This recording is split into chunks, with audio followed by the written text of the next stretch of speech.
कल्याण की पहली शर्त है। मानव सहित सभी प्राणी संसार में सुखपूर्वक जीवन व्यतीत करना चाहते हैं, परंतु कुछ लोग या राष्ट्र अपने स्वार्थ की पूर्ति के लिए दूसरे लोगों की संपत्ति या भूखंड पर कब्जा करना चाहते हैं। इससे संबंधित पक्ष अपनी सुरक्षा के प्रति चिंतित हो उठता है और विरोधियों को संदेह की दृष्टि से देखने लगता है। विभिन्न देशों के मध्य तनाव का यही कारण है। भारत विश्व शांति का प्रबल समर्थक है। भारत वैदिक काल से ही सर्वे भवन्तु सुखिनः, सर्वे सन्तु निरामयाः और वसुधैव कुटुम्बकम की कामना करता आया है। आज भी राष्ट्र के मतभेदों और विवादों को शांतिपूर्ण तरीके से हल करने का इच्छुक है। यदि हमारा पड़ोसी देश अशांत हो तो ये हमारे लिए चिंता का विषय बन जाता है।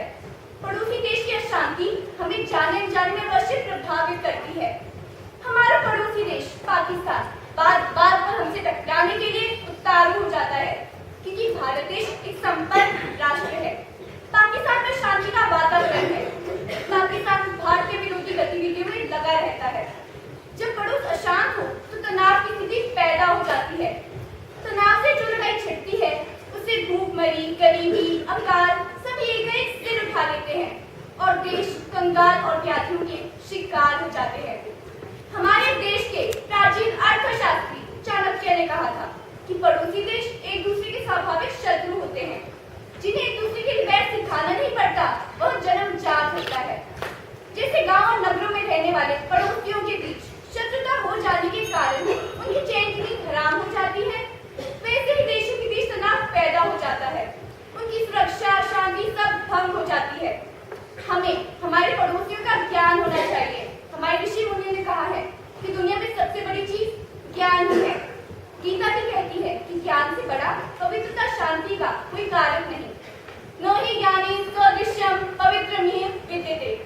यही नहीं बल्कि श्रीलंका भी भारत का दुश्मन बन चुका है। दक्षिण बॉर्डर पर लगातार श्रीलंका की नेवी भारतीय मछुआरों पर हमला कर रही है और उनकी नावों को तोड़कर आग लगा रही है। यदि आप सब इसका कारण सुनेंगे तो आप सब हैरान रह जाएंगे।